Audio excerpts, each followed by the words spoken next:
بسم اللہ الرحمن الرحیم۔ السلام علیکم ورحمۃ اللہ وبرکاتہ۔ بنی اسرائیل میں ایک عورت تھی جو بہت ہی بد کردار تھی۔ اللہ تعالیٰ نے اس کو حسن و جمال تو خوب دیا تھا اور وہ بدکار بھی خوب درجے کی تھی۔ اس نے پوری بستی کے ساتھ تعلقات بنا رکھے تھے اور وہ اتنی مالدار ہو گئی کہ اپنے لیے ایک محل بنوا لیا۔ اس میں ایک تخت بنوایا جس پر وہ بند سور کر بیٹھتی۔ اس کے ساتھ تعلق رکھنے والے شہر کے امراء تھے۔ اس کی زندگی ایسے ہی گزر رہی تھی۔ ایک مرتبہ حسب معمول گھر کا دروازہ کھول کر تخت پر بیٹھی تھی کہ ایک نوجوان وہاں سے گزرا۔ وہ نوجوان اپنی بستی کا بہت نیک اور عبادت گزار بندہ تھا۔ وہ ادھر سے گزرا اور گزرتے ہی اس کی نظر اس عورت پر پڑ گئی۔ عورت کی ایسی تصویر اس کے دل میں نقش کر گئی کہ وہ آگے تو چلا گیا مگر اس کا دھیان ادھر بھٹک گیا۔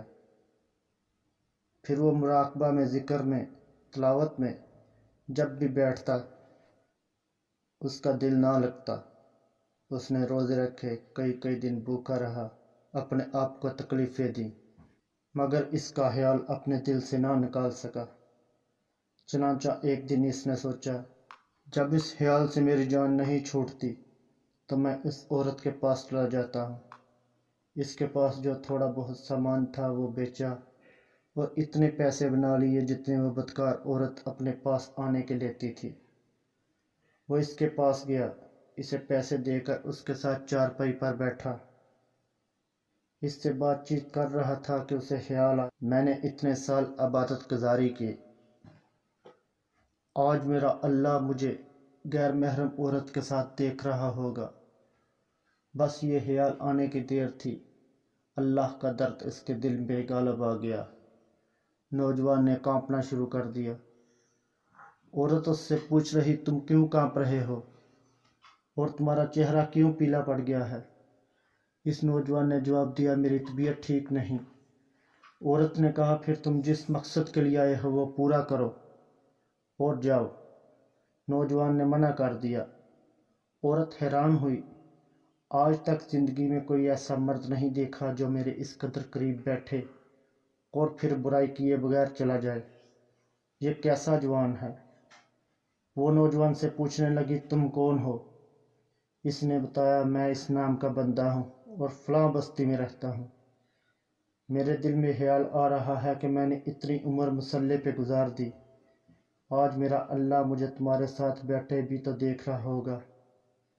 بس اس کے بعد اس نوجوان کی آنکھوں میں آنسو آ گئے۔ وہ چل پڑا۔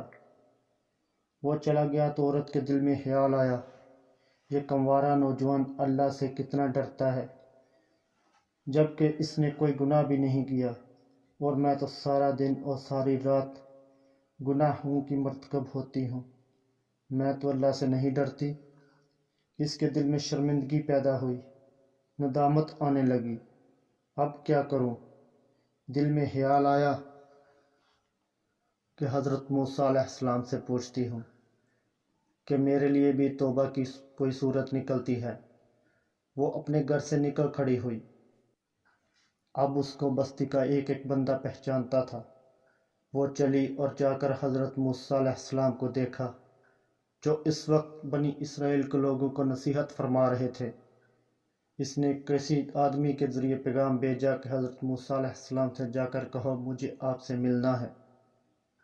پیغام پہنچانے والے نے بے ڈنگے انداز میں سیدھا لوگوں کے سامنے جا کر بول دیا، فلاں عورت آپ سے ملنے آئی ہے۔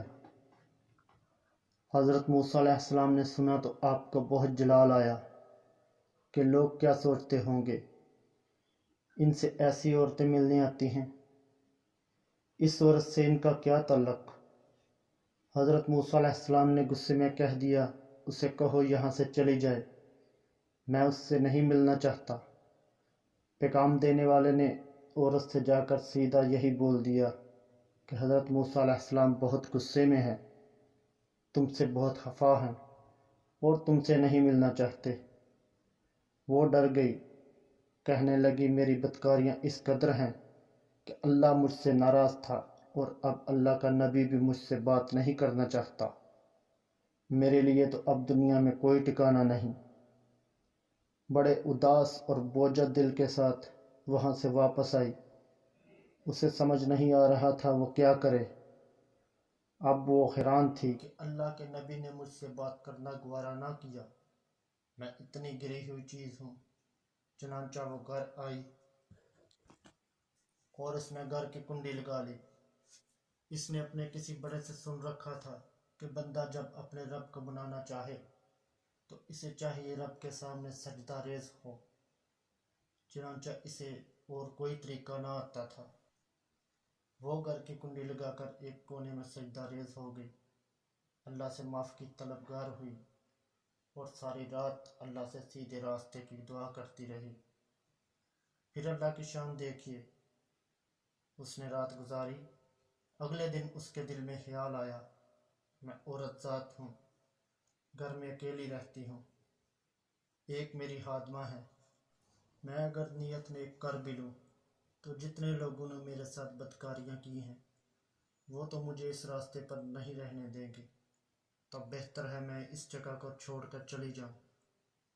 اس نے یہ فیصلہ کرتے ہی اپنے آپ کو سادہ سے کپڑے میں لپیٹا تاکہ اس کو کوئی پہچان نہ لے۔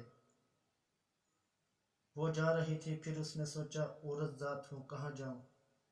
دل میں خیال آیا وہ جو نیک نوجوان تھا جس کے دل میں اللہ کا ڈر تھا اور وہ اللہ کے خوف سے کانپ رہا تھا، کیوں نہ میں اس نیک بندے کے پاس چلی جاؤں اور اس کی خادمہ بن کر رہوں، ممکن ہے وہ مجھ سے نکاح ہی کر لے۔ یہ سوچ کر وہ اس بستی کی طرف چل دی۔ بستی میں ڈھونڈتے ہوئے اس کے گھر تک پہنچ گئی اور گھر والوں سے کہا، میں فلاں بندے سے ملنے آئی ہوں۔ گھر والوں نے بتایا، یہ تو اس کا ذکر و عبادت کا وقت ہے، تم انتظار کر لو۔ چنانچہ وہ عورت اس نوجوان کے انتظار میں بیٹھ گئی۔ نوجوان عبادت سے فارغ ہوا، اس نے عورت کا چہرہ دیکھا تو اسے یاد آ گیا کہ وہ کون سا وقت تھا جب میں اپنے مسلح کو چھوڑ کر بالآخر اس عورت کی چارپائی پر جا بیٹھا۔ اس نوجوان کے دل پر خوف جاری ہو گیا کہ کہیں یہ میرا ایمان خراب کرنے تو نہیں آئے۔ میں نے تو اتنی مشکل سے اس کا تصور اپنے دل سے نکالا تھا۔ نوجوان پر اتنا خوف طاری ہوا کہ وہ وہیں گر گیا اور اس کی جان نکل گئی۔ اب اس کی موت پر گھر والے بھی رنجیدہ تھے اور اس عورت کو بھی بڑا غم تھا۔ خیر 3 دن کے بعد عورت نے اس کے گھر والوں کو بتایا کہ میں تو اس نیت سے آئی تھی، تو انہوں نے کہا اب تو وہ اس دنیا سے چلا گیا، البتہ اس کا ایک بھائی ہے، اگر تم مناسب سمجھو تو اس سے پوچھ لیتے ہیں، اگر وہ راضی ہو جائے تو تمہارا اس سے نکاح کروا دیتے ہیں۔ عورت نے حامی بھر لی۔ جب بھائی سے پوچھا تو وہ بولا، اگر اس نے توبہ کر لی ہے تو میں اس سے نکاح کر لوں گا۔ چنانچہ اس عورت کا اس کے بھائی سے نکاح ہو گیا۔ اللہ تعالیٰ نے اس عورت کو 7 بیٹے عطا کیے اور 7 بنی اسرائیل کے اولیاء گزرے ہیں۔ پس اگر ایسی عورت بھی توبہ کرتی ہے تو اللہ تعالیٰ اسے 7 ولیوں کی ماں بنا دیتا ہے۔ وہ مولا کتنا کریم ہے۔